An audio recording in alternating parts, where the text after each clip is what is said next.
Right now, something dangerous is happening to your money, and it has nothing to do with the stock market. It started with a war, but the real damage, it's hiding in a place most people never ever look. I mean, everyone's talking about oil prices right now, right? And yes, oil matters, but the oil price is just the surface. Underneath it, there is a 29 trillion mountain of government debt, and that debt is about to get much, much more expensive. And if you have a portfolio, a 401k, a retirement account, or any kind of savings at all, your money is sitting right on top of that mountain. That's what this video is about. Today, I'm going to walk you through a 3-step chain reaction. It starts with the Iran war. It moves through the global debt system, and it ends inside your retirement account. I will show you each step. I will explain it in plain English, and at the end, I will give you a simple framework. 3 things you can do right now to protect yourself.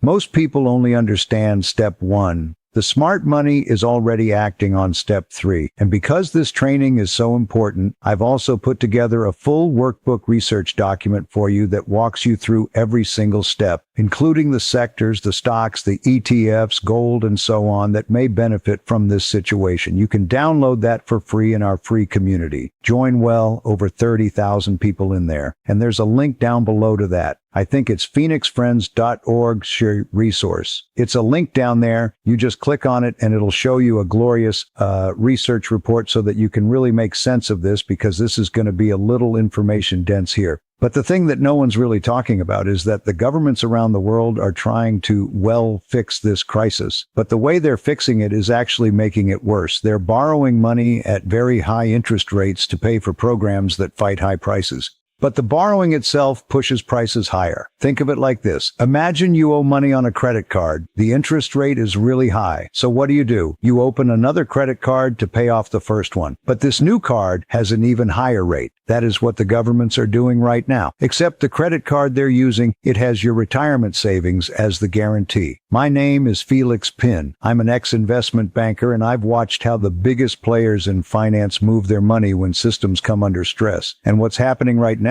is a pattern I've seen before. It happened in the 1970s. It happened during but this time the numbers are bigger than anything we have ever dealt with.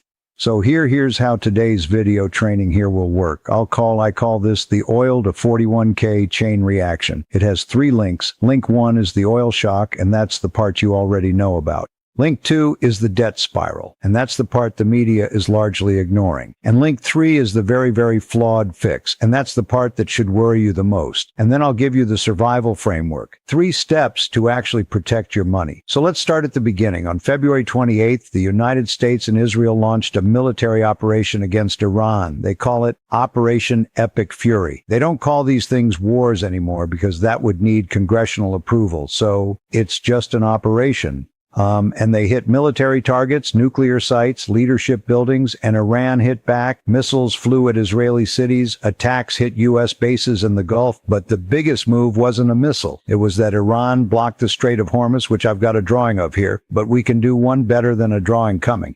We can see it live because I actually built a tool for this called Metal Minute largely for you gold and silver investors. And you can see here what's going on, and you can see all the important sites that are happening around it and all the news that's evolving around it. But you can also see the actual traffic going through it. And what you notice here is that there is Google traffic here, tons of ships here, tons of vessels here, and they're scared to cross through it because if they do and they don't pay, they get blown up, right? So this Strait of Hormuz is this little bit here. It's a very narrow strip of water between Iran and the Arabian Peninsula, and about 20 million barrels of oil pass through it on a good day. Now, Iran shut it down, and the result, of course, is that oil prices are going to the roof. $126 has been the highest level so far. Let's see what happens in the coming week. Now, there's a direct ripple effect from oil to your gas prices. They're up to, I don't know, is it $4 or something in the U.S.? Follows 11, but 38% up since the war's begun. But you see, that's only link 1. That's the obvious part. Link 2 is where things get really dangerous, and the news isn't really connecting the dots for you about. So before we go there, before I really break that down, which is the most important thing I think to understand right now, I want to invite you to something that will give you much better skills and tools than you are able to obtain in a 20-minute GG video. I'm going to run a live training on exactly how Wall Street, the smart money, selects stocks in this very environment we're in right now. It's going to be free. It'll be on Saturday morning, New York time, 9 a.m., which is 2 p.m. London time if you're in the UK or the Soviet states of Europe. So if you want to join me for that, grab yourself a free seat. There are about 3,000 of them available. felixfriends.org training, I believe, is the link.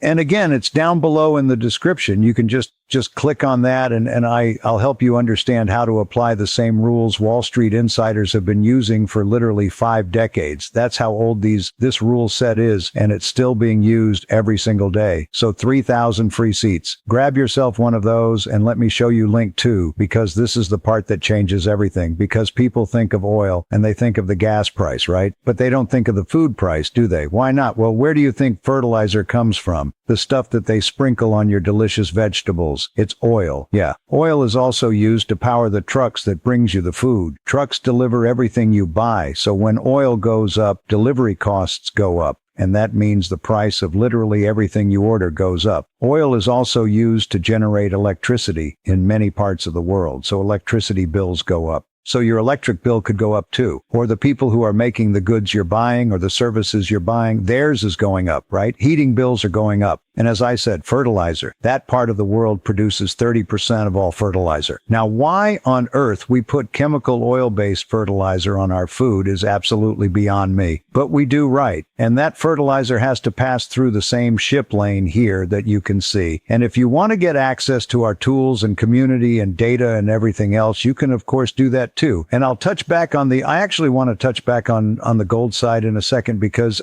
institutions were serious gold buyers the week before they flipped again to gold sellers. And that's kind of an interesting thing that we are tracking here amongst many other things that we're tracking. So check that out. It's like $6 a week. But to understand that not just oil is blocked, but also a third of the world's fertilizer, it means food prices are going to rise even more. And there are loads of other chemicals, by the way, that you know are necessary to make memory and computer chips, a lot of electronics and so on. So all the costs there are going to go up. So inflation means not just one price goes up, your gas bill, all prices across the board. And the Fed, the Federal Reserve, the goons who control the interest rate, their favorite inflation measure, they said it would be 2.4%, 4% this year, which is pretty good news for everybody. And now the wars come in and they've revised it up and that happened before the worst oil spike just kicked in. So the real number is probably going to be a lot higher. And we're already seeing it. It's affecting real people. We see it in the data. The 401k contributions in the U.S. just dropped from 9.2%, I believe, to about 8.9%. Doesn't sound like a big difference, but it's a really big difference, because people are putting less money into the retirement because they need that money right now to pay for gas, to pay for food, to keep the lights on, literally. And even worse, 20% of workers took a loan from their own 401k last year. That is the highest number ever recorded. So let me put the links together here, right? Oil goes up, gas prices are up about 38% so far. But it is also food, it is electricity, everything goes up because oil touches absolutely everything. And that inflation that was meant to be under control again since first time, your interest rates are meant to come down. You're giving the economy the boost it needed. Well, that isn't really happening. So what's the real second link here? Well, the Fed was supposed to cut rates, right? Lower interest rates. That was the promise. And everyone else was counting on that. Lower rates means what?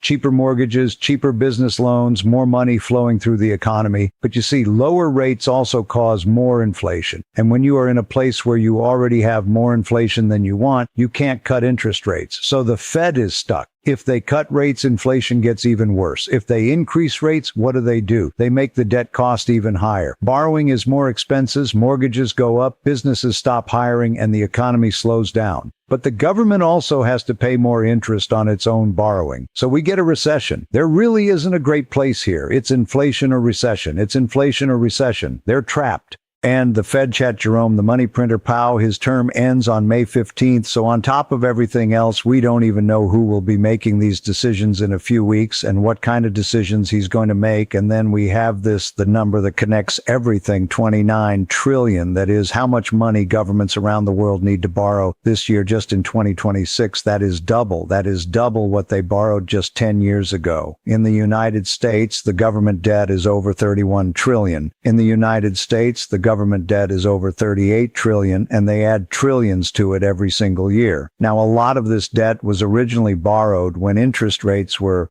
super low. They were like 1%, 2%, very, very good to borrow at those rates. During CO rates were like zero. So governments borrowed a ton of money, and it was cheap to do that. But that debt does not last forever. It comes due, it matures, it expires.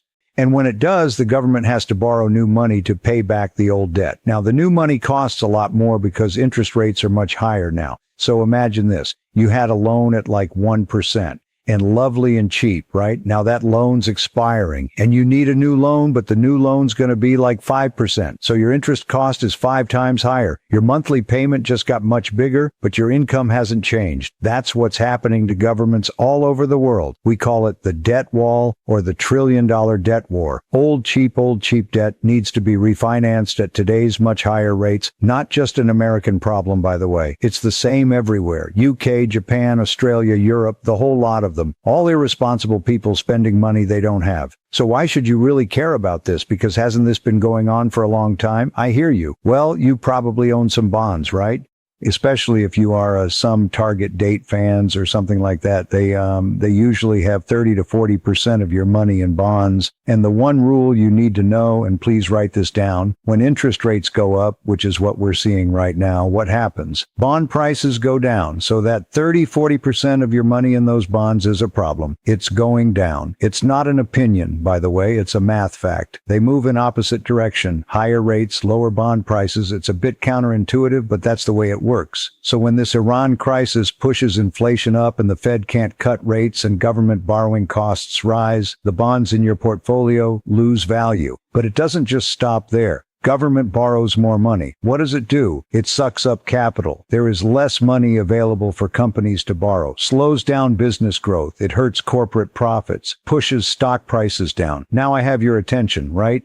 Higher interest rates also mean mortgage rates go up. People buy fewer homes. They spend less. Companies make less money. Stock prices fall again. So your portfolio, your 401k, gets hits from both sides. The bonds lose value. The stocks lose value. It's like being squeezed from the left and right at the same time. And that is part 2. And that links straight to part 3, which is the most important part of this video. Here's how governments around the world are currently fixing the higher inflation problem. Governments in their infinite wisdom are doing what? They're borrowing money at, say, 5% interest. And then they're using that money to pay subsidies to lower your energy costs. Now, where do those subsidies go? Well, they go to oil companies indirectly. And what's the actual outcome of this madness? Well, you get more debt now because you have to sell more debt. You have to convince people to buy the debt. Therefore, you have to offer them higher interest rates.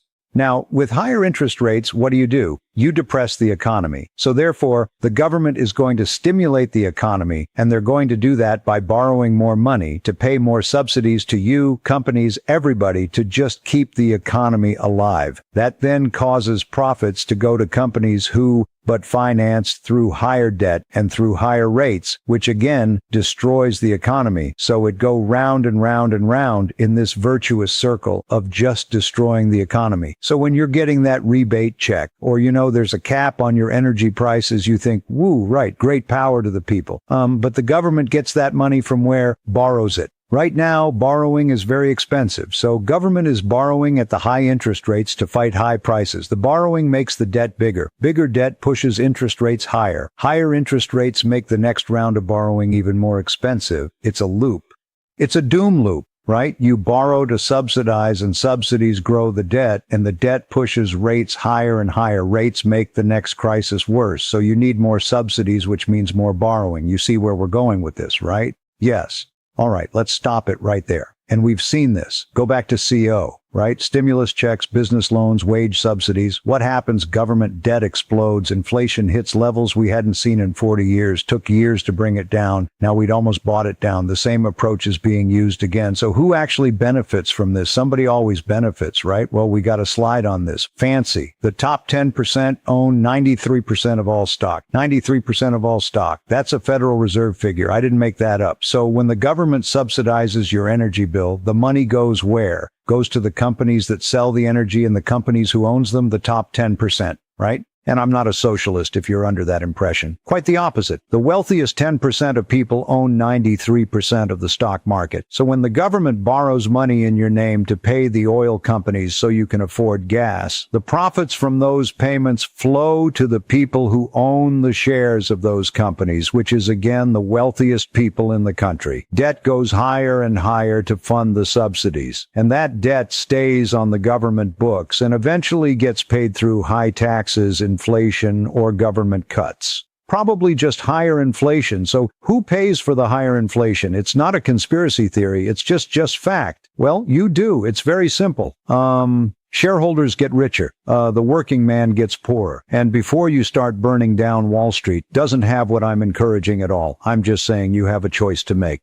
You can be an asset owner, which is somebody who owns shares, for example, or gold or any other real estate or something like that, or you can be a salaried man, as they call them in Japan. These people get poorer. It's the system. It is not a side effect. It isn't an accident. It is the exact system we live in. And the asset owners get richer. It is literally a choice. Now, you might be thinking, but I'm a salaried man or maybe woman. So what do? Well, take your salary and buy assets with it, because that way you become an asset owner, and that way over time you get richer and richer while your salary becomes less and less of part of the issue.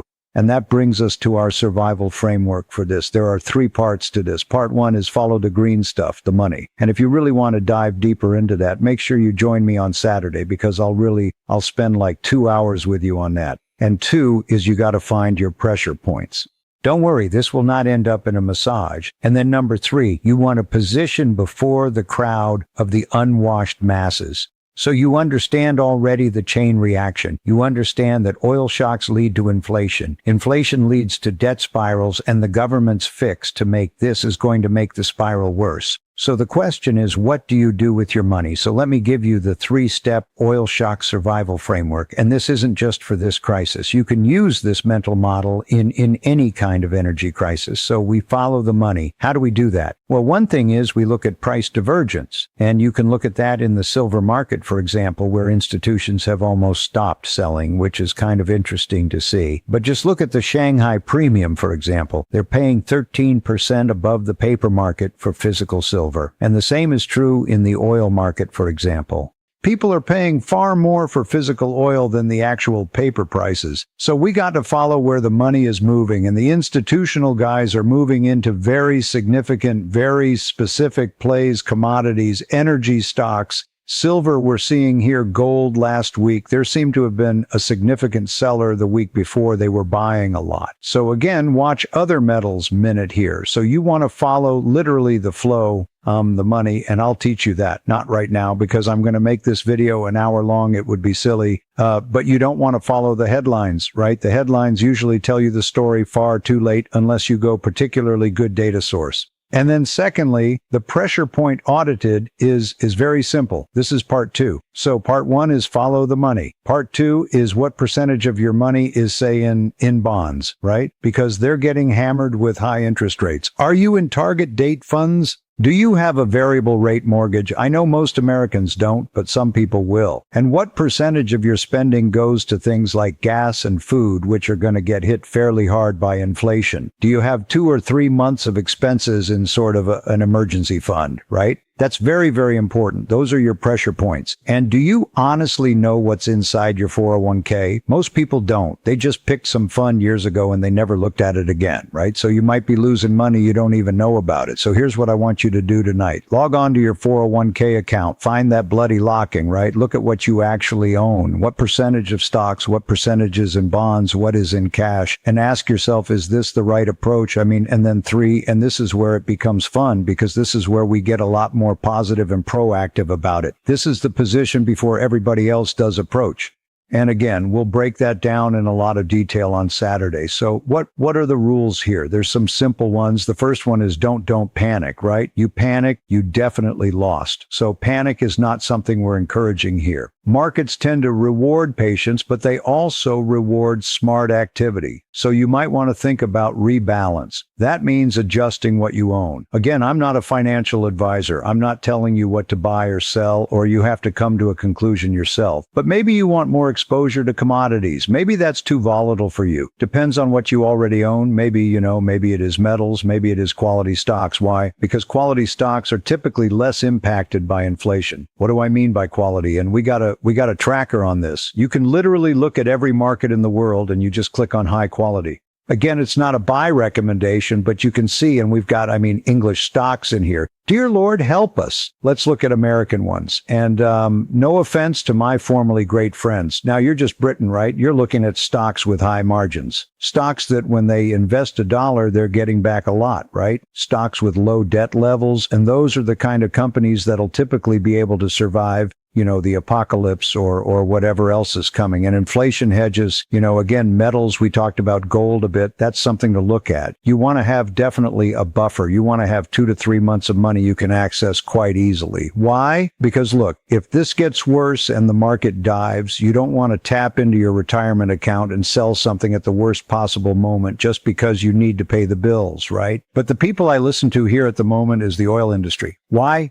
Because they care about the environment and penguins. But now the oil industry is saying it's going to take 3 to 4 months to return to full production or near full production once the war ends. So this is not something that's going to end with Trump going mission accomplished again, right? So if these things get worse, most people will panic and they'll rush in with fear of missing out, and things get better. And both of those emotional reaction, and both of them typically cost you a lot of money. If you have a plan now, you can be the kind of person who acts calmly while everyone else reacts emotionally. And if you understand that framework, you follow the money, you find your own pressure points, deal with those first position before the crowd, and you come and join me on Saturday, spend 2 hours of me not really teach it to you. You'll be in a much, much better position to come out of this war smiling. But let's just put it all together. The Strait of Hormuz, that little oil bit of the world, carries 1 in 5 seaborne oil barrels. That's why oil is higher, right? Gas is up 38%. And that oil shock pushed inflation higher. The Fed is trapped. They can't cut rates now. Government borrowing costs are surging, right? $29 trillion needs to be borrowed just this year at much higher interest rates. And then, therefore, your portfolio, which holds bonds and stocks, gets squeezed from both sides. That's the second part we discussed. And then governments are responding in the only way they know how, by borrowing even more money to subsidize the crisis.